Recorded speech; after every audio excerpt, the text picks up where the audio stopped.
Magandang umaga sa inyong lahat. Ako nga pala si Marlon Jr. Sironato, Section E ng Bachelor of Science in Hospitality Management. Ngayong araw ay tatalakayin natin ang mga katangian sa pagsulat ng balita. Una ay ang ganap na kawastuhan. Ang ganap na kawastuhan ay isang mahalagang katangian ng balita.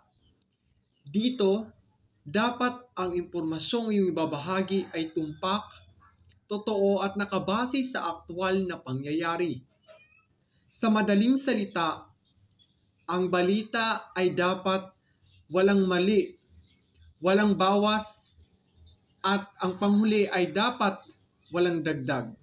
Pangalawang katangian ng balita ay ang timbang. Ano nga ba ang timbang? Sa timbang, ang bawat detalye ng balita ay dapat bigyan ng tamang bigat o tamang diin ayon sa kung gaano kahalaga ito sa pangyayari. Ibig sabihin, inuuna ang pinakamahalagang mga impormasyon at hindi na inilalagay ang mga impormasyong hindi naman kailangan. Pangatlong katangian ng balita, dapat walang kinikilingan. Ano nga bang sinasabi ko? So, ang balita ay dapat walang pinapanigan. Hindi dapat ipinapasok ng reporter ang kanyang personal na opinion, bias at emosyon. Sa madaling sabi, pag sinabi nating walang kinikilingan, dapat dito hindi ka bias. Hindi bias dapat. Pang-apat na katangian ng balita ay dapat maikli o kaiklihan. Dapat sa balita, kailangan maikli lang pero malaman. Ano nga ba sinasabi kong malaman? So dapat sa maikling paraan ng pagbabalita, dapat doon nakalagay na lahat ng impormasyon.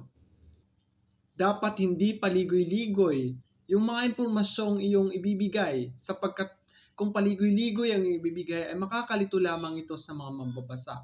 So dapat tandaan na dapat sa balita ito ay maikli lamang. Panglimang katangian ng pagbabalita, kalinawan. Ang balita ay dapat madaling maintindihan.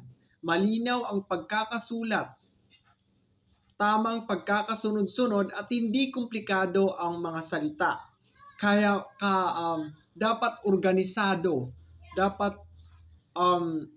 malinaw ang lahat ng impormasyong iyong ilalagay.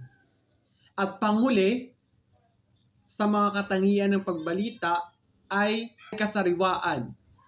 Dapat ang balita ay bago at napapanahon. Kung luma na ang impormasyong iyong ibabalita, bumababa nito ang news value. So kailangan tandaan na dapat sa balita ay kasariwaan, bago at napapanahon. So tandaan ang 6 na katangian ng pagbabalita. So di ko alam kung 6 lang ba to, pero yung nakasulat dun sa libro is 6 lang talaga siya. So tandaan ang 6 na katangian.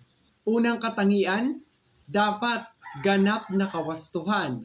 Dapat dito tumpak, totoo at nakabatay sa aktwal na pangyayari. Pangalawang katangian na dapat niyong tandaan ay timbang. Ang bawat detalye sa balita ay dapat bigyan ng tamang bigat o tamang diin ayon sa kung gaano kahalaga ang impormasyon. Pangatlo, walang kinikilingan. So pag sinabi nating walang kinikilingan, dapat dito hindi ka bias o wala kang pinapanigan. So pang-apat, kaiklihan.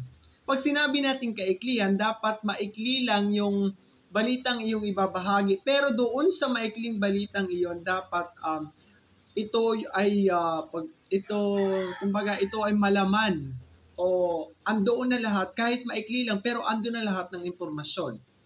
Panglima, kalinawan. Dapat dito malinaw at madaling maintindihan. At panghuli, sabi ko nga kanina, kasariwaan o dapat bago o napapanahon ng impormasyong iyong ibabahagi sapagkat kung luma ng impormasyong iyong ibabahagi, hindi na ito magiging relevant sa mga tao at magkakaroon bumababa nito yung news value sapagkat luma na eh. Dapat tatandaan na dapat bago yung impormasyong iyong ibabahagi. Yun lamang po at maraming salamat.